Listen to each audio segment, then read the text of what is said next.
يهده الله فلا مضل له ومن يضلل فلن تجد له وليا مرشدا. إن الحمد لله نحمده ونستعينه ونستغفره ونعوذ بالله من شرور أنفسنا ومن سيئات أعمالنا. من يهده الله فلا مضل له ومن يضلل فلن تجد له وليا مرشدا. أشهد أن لا إله إلا الله وحده لا شريك له وأشهد أن محمدا عبده ورسوله صلى الله عليه وعلى آله وسلم تسليما كثيرا. أما بعد، يقول الله عز وجل في كتابه العزيز: وتعاونوا على البر والتقوى ولا تعاونوا على الإثم والعدوان واتقوا الله إن الله شديد العقاب. Ang papuri ay para kay Allah subhanahu wa ta'ala. Sa Kanya tayo nagpupuri, sa Kanya tayo humihingi ng tulong, sa Kanya tayo humihingi ng tawad sa ating mga pagkakasala. Nagpapakupkup tayo kay Allah subhanahu wa ta'ala sa kasamaan, mula sa kasamaan ng ating mga sarili at mula sa kasamaan ng ating mga gawa. Sino mang gabayan ni Allah subhanahu wa ta'ala ay wala nang makapagliligaw sa Kanya. At sino mang Kanyang iligaw ay wala nang makapaggagabay sa Kanya. Ako'y sumasaksi na walang Diyos na dapat sambahin liban pa kay Allah subhanahu wa ta'ala ang nag-iisa at walang katambal. At ako ay sumasaksi na si Propeta Muhammad sallallahu alaihi wasallam ay Kanyang sugo at alipin. Ang pagpapala at kapayapaan ni Allah subhanahu wa ta'ala ay mapasa Kanya at sa Kanyang pamilya. Sinabi ni Allah subhanahu wa ta'ala sa Kanyang dakilang aklat, ang Quran: وَتَعَاوَنُوا عَلَى الْبِرِّ وَالتَّقْوَى وَلَا تَعَاوَنُوا عَلَى الْإِثْمِ وَالْعُدْوَانِ. Magtulungan kayo sa pagiging makadiyos at sa pagkakaroon ng takot kay Allah subhanahu wa ta'ala, at huwag kayong magtulungan sa pagkakasala at mga pagsuway at paglampas sa mga hangganan. Wattaqullah, at katakutan ninyo si Allah subhanahu wa ta'ala. Innallaha syadidul iqab. Tunay na si Allah ay matindi kung magparusa. Mga kapatid sa pananampalatayang Islam, ang pakikipagtulungan natin sa isa't isa sa kabutihan ay isa sa mga katangian na ibinigay ni Allah subhanahu wa ta'ala sa ating mga mananampalataya. Ang pagiging wali natin o pagiging tagapag-ingat, tagaprotekta sa isa't isa ay isinibatas ni Allah subhanahu wa ta'ala sa Kanyang pagsasabi: وَالْمُؤْمِنُونَ وَالْمُؤْمِنَاتِ بَعْضُهُمْ أَوْلِيَاءُ بَعْضٍ. Ang mga mananampalatayang lalaki at mga mananampalatayang babae ay wali ng isa't isa. يَأْمُرُونَ بِالْمَعْرُوفِ وَيَنْهَوْنَ عَنِ الْمُنْكَرِ. Sila ay nag-uutos sa kanilang mga sarili ng kabutihan at nagbabawal ng kasamaan.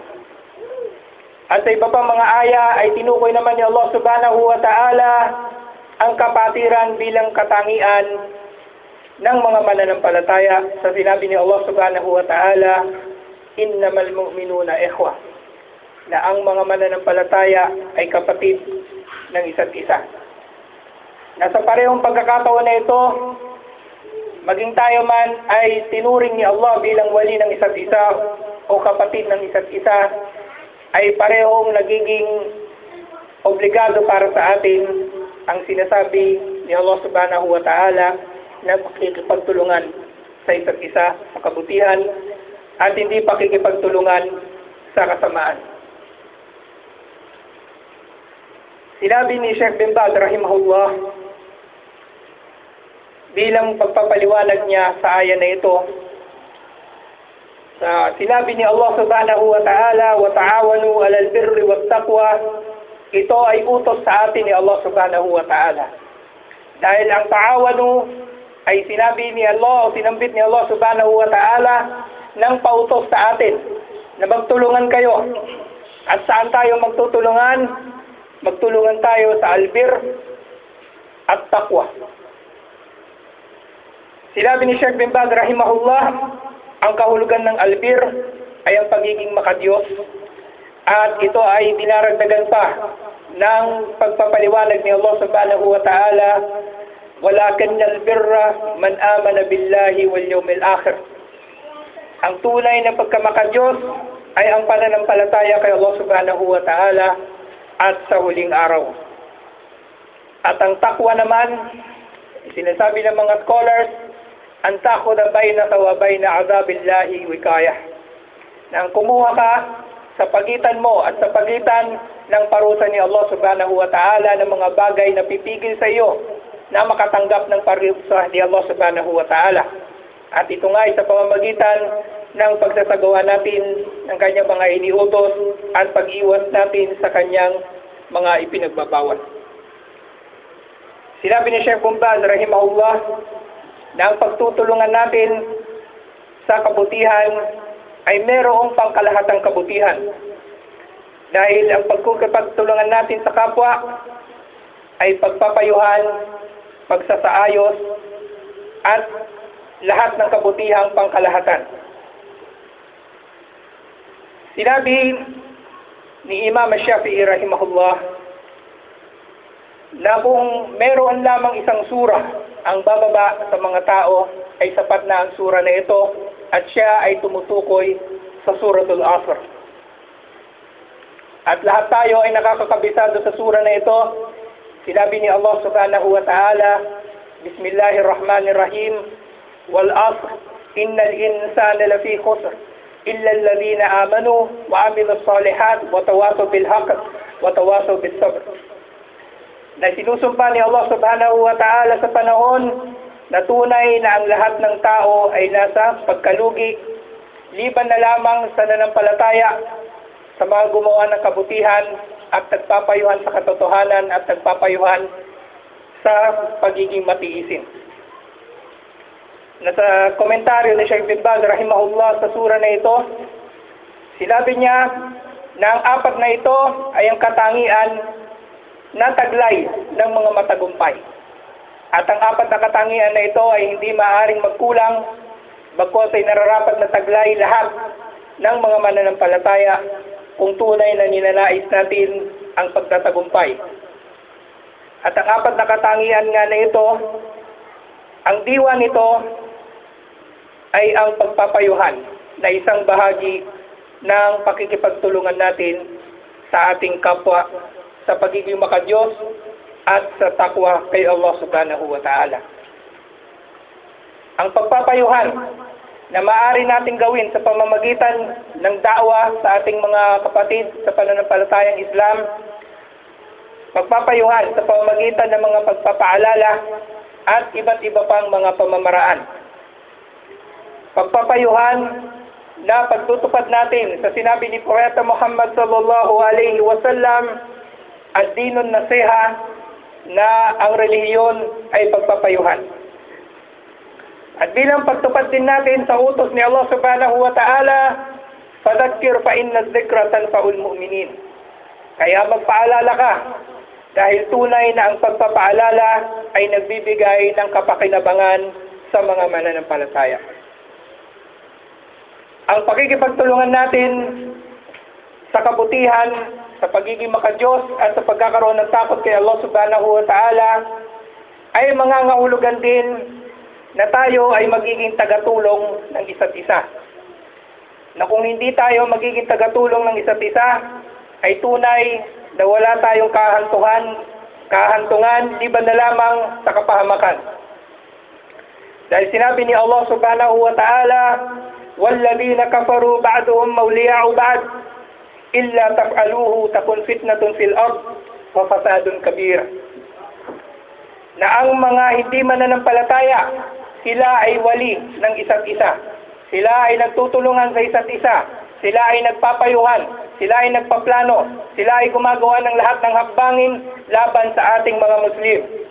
At kung tayo mga Muslim ay hindi gagawa na katulad ng ginagawa nilang pagkakaisa, pakikipagtulungan at mga pagsisikap sa kanilang mga relihiyon, ay magkakaroon ng malaking fitna sa kalupaan at malaking kasiraan.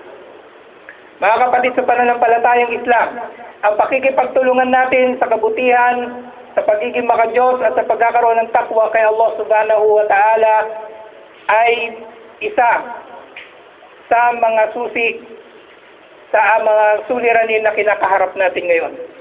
Dahil tunay na marami sa mga suliranin na kinakaharap nating mga Muslim sa panahon natin ngayon ay hindi natin isisisi lahat, hindi natin maaaring isisi lahat sa mga hindi mananampalataya. Nasasabihin natin bakit may gera sa Mindanao? Kasi lumusob ang Marines, ng bomba ang Air Force. Hindi lang ito ang dahilan, mga kapatid.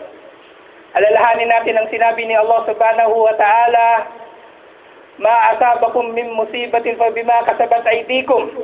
Anumang dumating sa inyo ng musiba, anumang dumating sa inyo ng parusa, ito ay dulot ng sarili ninyong kagagawan. Mga pagsuway natin kay Allah subhanahu wa ta'ala, at kasama na rito ang pagsuway natin sa kanyang sinabi na tayo ay maging tagatulong ng isa't isa. Nasa maraming mga pagkakataon na ang mga Muslim na nararapat sana ay nagiging isa sa kanilang mga hakbangin, sa kanilang mga saloobin, at sa kanilang mga paninindigan. Maraming mga pagkakataon, ang mga Muslim pa ang tumututol at tumutuligsa at nakikipaglaban sa isa't isa. Kaya paano natin nahangarin ang pagkakaroon natin ng sarili nating bansa o ng sarili nating pamahalaan kung tayo mismo ay hindi natin kaya na ipatupad ang batas ni Allah subhanahu wa ta'ala, lalong-lalo na sa napakapangunahing batas na ito, ang pagkakaroon natin ng pakikipagtulungan sa isa't isa. Paano tayo bibiyayaan ni Allah subhanahu wa ta'ala na tayo ay magkaroon ng maayos na pamumuhay sa bansang ito ng mga hindi Muslim kung tayo ay hindi pa handa sa pagkakaroon natin ng sarili nating pamahalaan katulad ng hinahangad na napakarami sa atin. Sa sarili nating pamahalaan na kung saan hindi tayo makakaranas ng mga paglabag sa ating mga karapatang pantao. Isang pamahalaan na hindi katulad ng pamahalaan na meron tayo ngayon, na mga batang Muslim hindi nakakapag-aral ng maayos. Mga bata na nag-aaral sa mga kolehiyo, mas pinili nilang hindi pumasok dahil pinagbabawalan sila ng kanilang mga eskwelahan na magsuot ng hijab. Dahil pinagbabawalan sila ng kanilang mga eskwelahan na magsuot ng niqab sa lugar mismo ng mga Muslim. Kaya ano pa ang inihintay natin kundi ang magsimula tayo sa mga hakbangin ayon sa nararapat na hakbang at kita tayo magsisimula sa pagkakaroon natin ng pagkakaisa. At ang pagkakaisa nga na ito ay hindi pagkakaisa sa kasamaan, bagkus ay pagkakaisa natin sa kabutihan. Kaya nga sinasabi ng mga scholars sa sinabi na ito ni Allah subhanahu wa ta'ala, wa ta'awanu 'alal birri wat taqwa, tayo ay magtulungan sa lahat ng uri ng kabutihan, pagkamakadiyos, mga bagay na nagpapalapit sa atin tungo kay Allah subhanahu wa ta'ala at nagbibigay ng kapakinabangan sa mga Muslim. At tayo ay magkaisa na sa pagkaroon natin ng takot kay Allah subhanahu wa ta'ala. At sa dulo ng aya na ito, sa pangalawang bahagi, sinabi ni Allah, at huwag kayong magtulungan sa pagkakasala at huwag kayong magtulungan sa paglabag sa karapatan ng isa't isa at iba pang uri ng paglabag, lalong-lalo na sa karapatan ni Allah subhanahu wa ta'ala.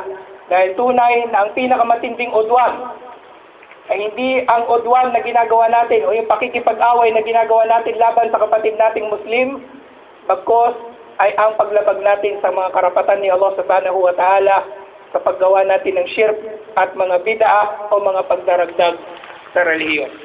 أقول قولي هذا واستغفر الله لي ولكم ولسائر المسلمين من كل ذنب استغفروه إنه هو الغفور الرحيم.